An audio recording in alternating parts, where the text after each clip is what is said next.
요새 나오는 마약이 펜타닐이라고 혹시 듣동로 여러분들도 어디서 들어봤다? 치사량이 한 2mg 정도밖에 안 돼요. 개미 한 마리보다 작은 양이라고 생각하면 되고요. 이제 헤어나오지 못하는 거죠. 맞은 그 다음 날에 다시 하지는 않는데요.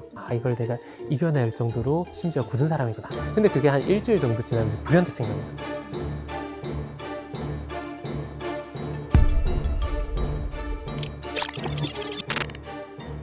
듣다 보면 똑똑해지는 라이프 듣동라. 안녕하세요, 최윤수입니다. 듣동라라면 알아야 할 듣동라 사이언스 첫 번째 시간입니다. 듣동라 사이언스는 과학 이야기, SF를 굉장히 좋아하는 제가 덕업일치를 꿈꾸기 위해서 과학 전문가들을 제가 다 만나보는 코너인데요. 저는 지금 기자 일을 하고 있지만 사실 중학교 시절 발명왕 출신의 지구과학을 좋아하던 학생이었어요. 그래서 요새는 쉬는 날에는 SF 재탕하기를 좋아하고요. 제 유튜브 알고리즘에는 뇌과학, 우주 이야기가 알고리즘으로 뜨고는 합니다. 근데 저는 저 같은 취향 갖고 계신 분들 굉장히 많을 거라고 생각하거든요. 그래서 어디 가서 나 과학 좀 안다 라고 아는 척 할 수 있게 듣동로 여러분들께 지시에 꾹꾹 눌러 담아 드리려고 합니다. 오늘은 사이언스의 첫 이야기를 마약으로 시작해 보려고 합니다. 경상대 약학과 백승만 교수님 모셔보겠습니다. 교수님 안녕하세요. 네, 안녕하세요. 경상대 약학과 백승만 교수입니다. 반갑습니다. 와. 오늘 첫 게스트인데 기분이 어떠세요? 좀 설레기도 하고 긴장도 되고 또 그렇습니다. 네. 교수님을 듣동라 사이언스의 첫 게스트로 모시고 싶었던 이유가 마약도 점차 고도화되어 가고 있는데 마약은 중독이 되니까 안 좋아, 불법이니 위험해 정도의 문제의식을 갖는데 그친 게 아닌가, 이 정도로 상황이 되어 있으면 마약에 대해서 듣동로 여러분도 제대로 잘 알고 있어야 되지 않을까라는 생각 때문이었는데요. 그런데 요새 나오는 마약이 펜타닐이라고 혹시 듣동로 여러분들도 어디서 들어봤다, 무지개 마약이라고 표현이 되기도 하는데요. 원래 이 마약은 말기 암 환자나 절단 환자 그리고 분만할 때 쓰는 무통주사에 들어가는 성분이다, 마약성 진통제다라고 하는데요. 뭐 이런 고통에는 꼭 필요한 약이지만 통증이 없는 사람들이 오로지 마약을 하기 위해서 더 센 마약을 원해서 허위로 처방을 받는다라고 하는 건데, 제가 본 영상이 하나 있는데 한번 같이 보실까요?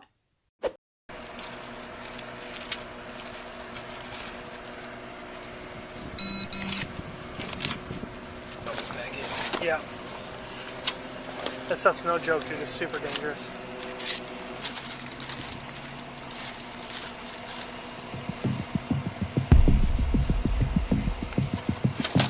Breathe, buddy. Breathe. Breathe. Breathe. It's all right. Breathe. Breathe. Concussions. Any major heart problems? No. History of seizures? Any lung complications? No. Are you diabetic?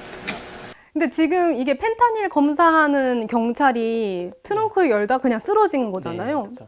근데 실제로 이게 이렇게 가능한 일인가요? 가능하죠. 펜타닐이 코로 흡수가 되었을 때 네네네. 코에는 혈관이 굉장히 많기 때문에 우리가 코피가 날 때도 피곤하면 코피가 나잖아요. 혈관이 많아서 그렇거든요.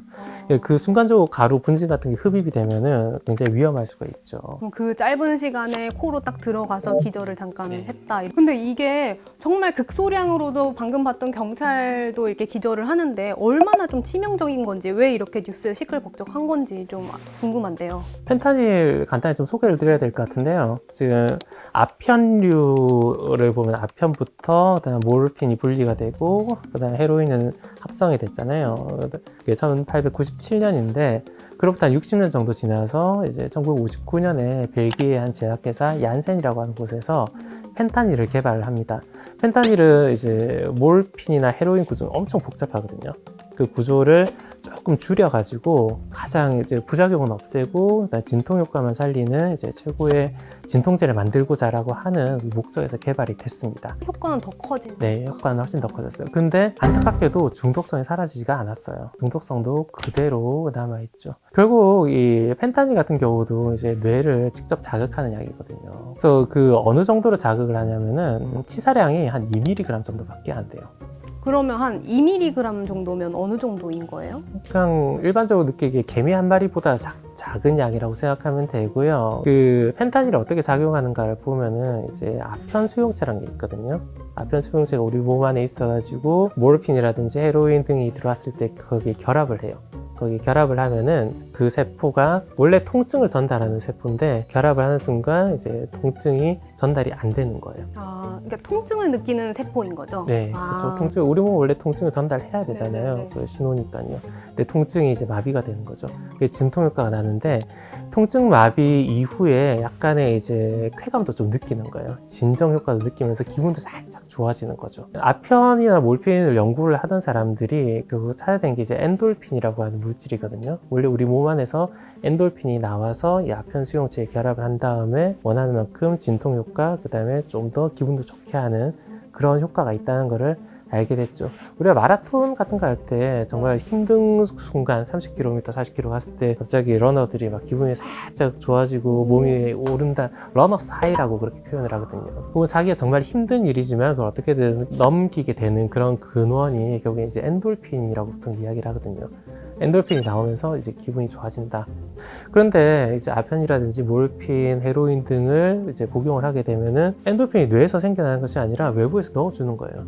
주사로 혈관에 직접 넣어주니까 엄청나게 많은 양이 들어오게 되고 엔돌핀이 들어가야 될 아편 수용체에 이 물질들이 들어가서 이제 통증을 완벽하게 차단해버리죠. 마치 엔돌핀이 많이 나온 것처럼 우리가 러너스 하이 느끼려면 30km 뛰어야 돼요. 근데 그런 거 필요 없이 주사 한 방이 되는 거예요.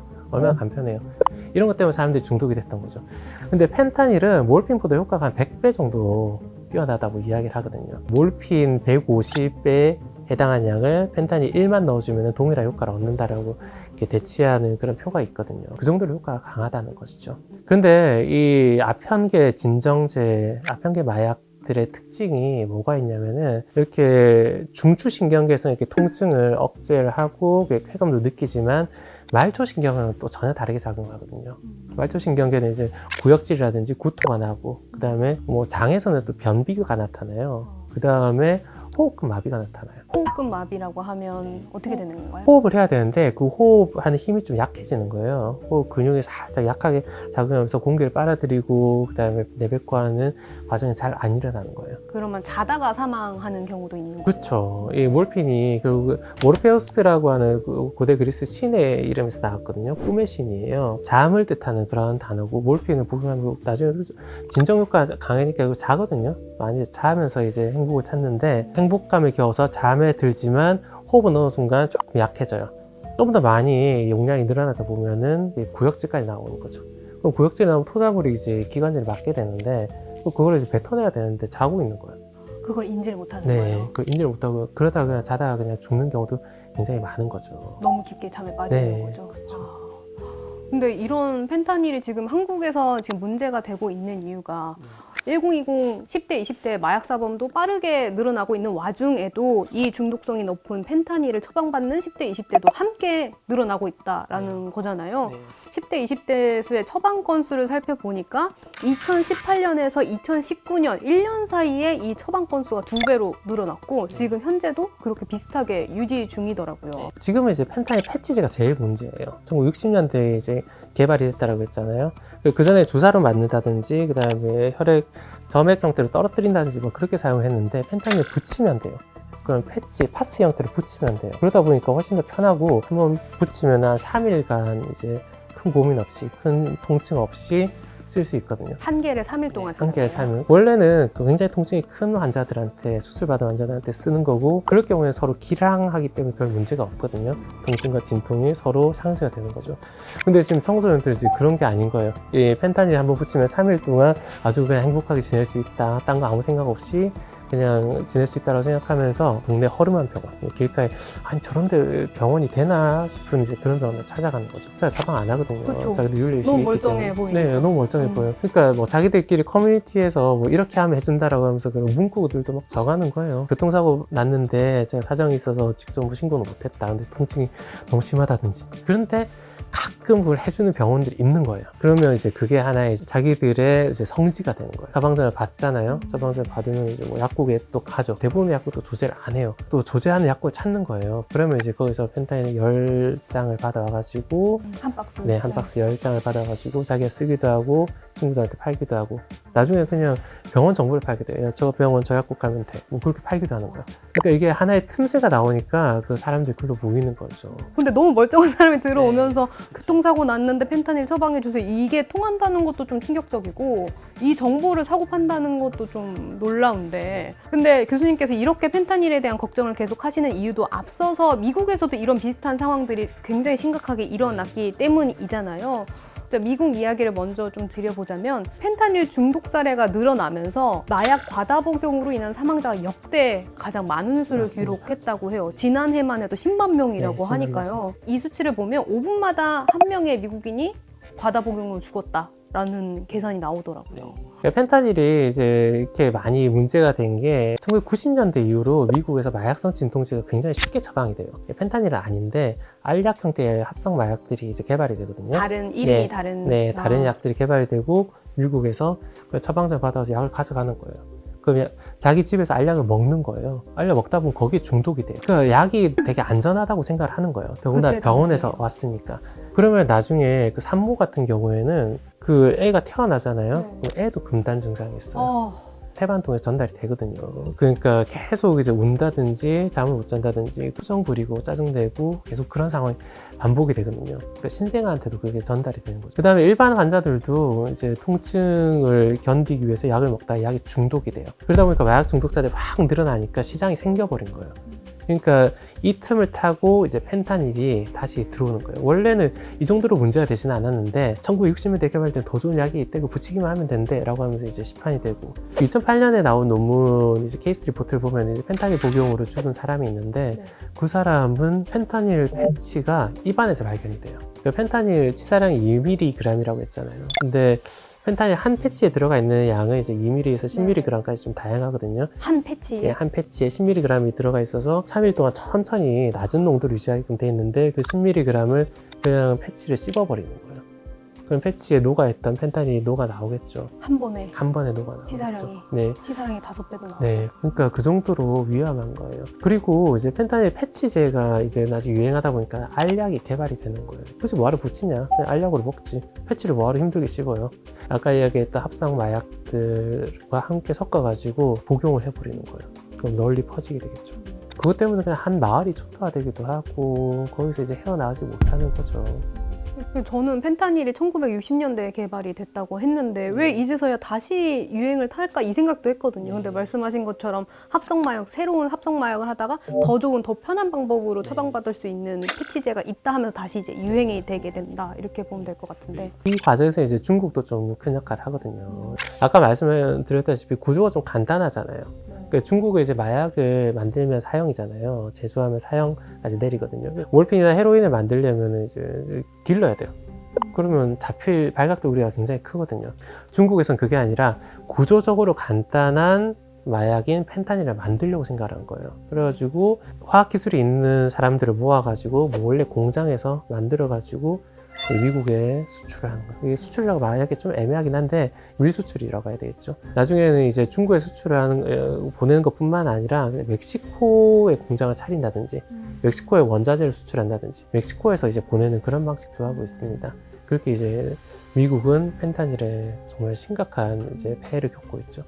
그래서 제가 우리나라가 정말 위험하다고 하는 게 그런 거예요. 지금 많이 뉴스에도 나오고 여러분들도 많이 보셨던 그런 내용들 대부분 펜타닐 패치제예요. 근데 펜타닐 사용하는 사람이 늘어나고 마약 중독자가 늘어나면은 자체적으로 우리나라에 이제 소비할 규모가 늘어난다고 생각하면은 이제 중국에서 미국으로 보내는 게 아니라 우리나라로 들어올 수 있는 상황이에요. 그나마 그건 중국에서 오는 거잖아요. 그럼 관세청에서 어떻게든 뭐 노력을 하고 외부에서 들어온 건 우리가 어떻게든 막는 제도가 있는데 나중에 국내에서 만들 수도 있어요. 국내에서 만든다고 하면은 제어가 안 되는 그런 상황이겠죠. 미국의 펜타닐 과복용 사태도 이제 중국발 펜타닐에서 비롯된 거 아니냐 뭐 이런 얘기도 많았고 이를 두고 미국 정부에서는 중국이 고의적으로 펜타닐을 이제 미국과 서방 국가에 유통했다. 뭐 이거를 두고 역아편 전쟁이다 이렇게 부르기도 했더라고요. 네, 맞습니다. 그런데 저는 이제 마약이 한 번 한다고 해서 중독이 되는 건가? 그래서 한 번 하고 내 의지로 끊을 수 있는 건가? 아니면 의지를 넘어서는 뇌 속에 무언가 더 이제 고장이 나서 못 하는 건가? 그래서 좀 궁금하더라고요. 마약은 한 번 해가지고 중독되는 경우가 굉장히 많아요. 워낙 효과가 강하다 보니까 네. 그냥 한 번만에 중독된다라고 생각하시는 게 훨씬 더 안전하고요. 마약 중독에서 빠져나온 사람들 얘기를 들어보면은 처음 마약을 한번 딱 맞잖아요. 일단 맞은 그 다음 날에 다시 하지는 않는데요. 아, 이걸 내가 이겨낼 정도로 심지어 굳은 사람이구나, 그렇게 생각하는 거죠. 중독이 되지 않고. 네, 나는 제어할 수 있어 라고 생각한다는 거죠. 근데 그게 한 일주일 정도 지나면 이제 불현듯 생각이 나는 거예요. 아, 그래, 나는 이제 제어할 수 있는 사람이니까 또 한번 맞아도 되겠지. 일주일에 한 번 정도로 네. 난 조절을 나 했다라고 생각하는 거죠. 네, 그리고 시간 지나면 뭐 한 달 만에 맞을 수도 있겠지라고 하면서 제어한다고 생각, 자신감에 빠져드는 거 한 번 더 맞는 거죠. 그런 게 이제 반복되다 보면은 이제 그렇게 빠져들게 되고 중독이 된다라고 봐야죠. 그러다 보니까 금단 증상, 중독 증상이 나타나고 그때 되면 이제 사람들이 이야기를 하죠. 나 정말 이제 끊고 싶은데, 그래서 끊었는데 시간 지나니까 그게 느낌이 오는 거예요. 그 뭐 핸드폰 번호 바꾼 사람들 많거든요. 약 끊으려고. 근데 자기한테 그 약을 공급해주던 그 딜러의 전화번호, 그거는 기억이 난다는 거예요. 우리가 전화번호 다 잊어버리는, 기억 못하는 그 세상이 됐지만 그 번호 11자리만큼은 기억이 나가지고 순간 전화를 하고, 아니면 그 딜러가 어떻게든 찾아오는 거죠. 그 딜러가 생각하기에는 이 사람한테 팔아야 되잖아요. 그렇기 때문에 그 어떻게든 찾아오는 거예요. 그래가지고 굳이 끊고 싶어하는 사람한테 유혹을 하는 거죠. 그렇게 이제 중독이 다시 일어나게 되고, 이 마약이 중독되는 그 원리라고 해야 될까요? 우리가 쾌락을 느끼는 호르몬이 크게 한 2가지 정도 되거든요.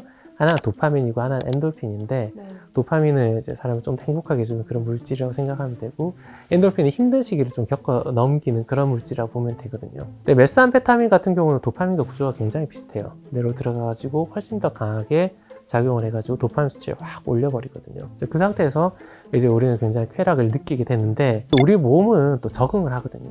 이 상황이 계속 반복되다 보면은 우리 몸 신경세포가 조금 누그러지면서 도파민 수치가 좀 많으니까 나는 좀 역할을 좀 덜 해야지 라고 하면서 신경세포가 좀 활성을 떨어뜨리거든요. 그 상태에서 내가 어느 순간 이제 거울을 보고 현타 온다라고 하죠. 그 상황을 딱 깨닫고서 내가 마약을 끊는다고 생각을 해봐요. 그러면은 외부에서 메스암페타민도 안 들어가고, 그 다음 내부에서는, 뇌에서는 도파민 생산하는 회로도 거의 망가져 있거든요. 네. 근데 신경세포도 그 역할을 안 해요. 그러면 도파민이 정상인보다 훨씬 더 줄어드는 거예요.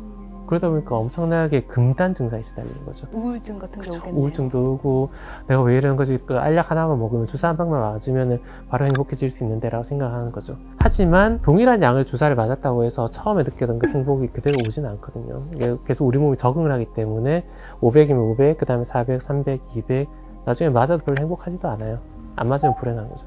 이게 메스암페타민 같은 이제 각성제류에 주로 해당이 되는 내용이고요. 두 번째 이제 엔돌핀인데, 엔돌핀과 관련된 물질이 이제 아편이거든요. 결국 원리는 비슷해요. 결국 그것을 한번 뇌에 집어넣었던 사람들은 커져버린 그 쾌락, 거기를 잊지 못하고 우리 몸은 거기에 적응돼가지고 쾌락의 강도는 점점 더 낮아지고, 그때 그 기억을 떠올리면서 양은 투여량이 갈수록 늘어나는 거죠. 그러다 보면 어느 순간 호흡 마비가 일어나는 그 상황까지 온다는 것이죠. 저는 듣다가 생각이 그러면 드는 게, 맨 처음으로 했던 쾌락을 못 잊어서 계속 하다가 보면 나중에는 그 정도의 쾌락을 못 갖게 된다는 거잖아요. 그래서 나중에 우울증도 오게 되고, 그러면 중독 치료하시는 분들은 어쨌든 그 쾌락을 아예 못 느낄 때까지 경험해 보신 분들이 온다, 이렇게 보면 될까요? 중독 치료하시는 분들은 이제 그 쾌락을 그 기억은 하죠. 하지만 그럼에도 불구하고 이건 아니다라고 제어를 하는 거죠. 이게 정말 혼자서 힘든 거예요. 혼자서는 힘들고 환경도 바뀌어야 되고, 최근에 이제 마약 중독 치료하시는 분들 보면 전문 병원에 가시기도 하지만, 중독을 경험했던 사람들이 자기들끼리 손잡고 자기들끼리 일주일에 한 번씩 만나가지고 계속 이야기를 하면서 나도 힘들었어, 서로 위로를 하더라고요. 그렇게들 어떻게든 그 경험을 안고 살아가는 거죠. 되게 힘들다고 이야기를 하더라고요, 그분들도. 펜타닐 같은 경우는 효과가 엄청 강한 약물이잖아요. 그러면 효과가 강할수록 중독에서 더 못 벗어나는 건지도 궁금하거든요. 조금 달라요. 그러니까 우리 X축, Y축으로 이제 효과의 이제 쾌락의 정도, 그 다음에 중독성을 따졌을 때 반드시 일치하는 건 아니고요. 그 라인에 좀 벗어난 것들도 있습니다. 어떤 쾌락의 기억이라고 해야 되겠죠. 그런 것들이 완전히 일치하지는 않더라고요. 그러면 우울증 말고 또 다른 마약에 대한 부작용은 없을까요? 일단 정신적으로 이렇게 중독성, 내성 같은 이제 부작용이 나타나게 되고, 그다음에 말초적으로는 약별로 다 조금씩 달라요. 각성제 메스암페타민 같은 경우 굉장히 집중력을 올린다 그랬잖아요. 네. 집중력 올려가지고 굉장히 예민해지거든요. 시간 지나면은 집중력 올라가 있는데 그만큼 쾌락은 안 오고, 그러다 보니까 어떤 식으로 문제가 나타나냐면은 몸에 가려움이 느껴져요. 막 긁는 거예요. 요것만 살짝만 닿아도 막 네, 살짝마다 막 하면서 바로 막 긁게 되고, 막 피가 날 때까지 긁는 거예요. 그게 자기 몸만 긁는 게 아니라 얼굴도 긁게 되고, 그 다음에 이 같은 경우도 굉장히 많이 상해요. 메스암페타민의 특징 중에 하나가 이 구강이 되게 건조해지거든요. 전체적으로 몸에서 물을 좀 빼는 그런 효과가 있어요. 그러다 보니까 이가 굉장히 좀 불편하다고 느끼게 되고, 그러다 보니 이를 막 가는 거예요. 힘도 많이 주고, 그러다 보니까 이게 치아가 정말 많이 상해요. 그럼 이를 갈아서 빠지는 거예요? 네, 갈아 빠지는 경우도 있고, 이가 정말 많이 상해요, 보면은. 충치도 많이 생기고, 그러다 보면 관리가 전혀 안 되는 거죠. 그 다음 전체적으로 몸의 통증 자체도 워낙 많이 느끼게 되고요. 그 다음에 진정제의 부작용은 아까 말씀드렸듯이 호흡 곤란, 그런 부작용들을 이야기를 했었고요. 구토. 네, 구토 등도 나타나게 되고요. 각성제와 진정제를 이야기를 했는데, 또 한 가지 중요한 카테고리가 환각제거든요. 네. 환각제는 이제 LSD라든지 그다음에 DMT라고 하는 물질도 있는데, 이제 엔돌핀이나 도파민과 관련돼 있다기보다 이제 세로토닌과 많이 관련이 돼 있어요. 우리가 세로토닌을 보통 행복 호르몬이다 막 이야기를 하는데, 세로토닌이 많아진다고 해서 막 행복해지는 건 아니고, 없어졌을 때 좀 불행하긴 해요. 일정량 이상은 좀 채워줘야만 되긴 한데, 그래서 이제 항우울제들이 보통 그게 많이 관련이 돼 있거든요. 근데 그 확 많아지게 되면은 이제 약간 환각이 나타나고 오히려 더 안 좋아지는 거예요, 세로토닌은. 그래가지고 환각이라든지 체면이라든지 그런 것들을 보게 되고 정신병적 증상들이 많이 나타나게 되죠. 그래서 그 상태에서 사고를 많이 쳐요. 환청이 들리고. 네, 이런 환청 거요? 들리고. 그래서 창문으로 뛰어내린다든지, 그 다음에 운전하다가 그런 갑자기 환각을 느끼게 되면 굉장히 위험하겠죠. 그런 사고를 많이 일으켰으니까. 네, 오늘 제가 준비한 듣동라 사이언스는 여기까지입니다. 화수목 아침 7시 듣동라가 습관이 됩니다. 우리나라도 이 정도로 마약을 많이 하는구나. 보디패커 기사였어요. 마약을 비닐로 포장해서 이제 삼켜서 운반. 콘돔 같은 데다 넣어서 복용을 하는 거거든요. 100개씩 복용하고 그래요. 터지면 어떻게 되겠어요? 그거를 굳이 우리가 복용할 필요까지는 없다는 거죠. 이게 전체적으로 조율이 안 되는, 전략이 없는 느낌이에요. 축구로 치면 포메이션이 없어요. 마약은 법하고만 연결된 건 아니거든요.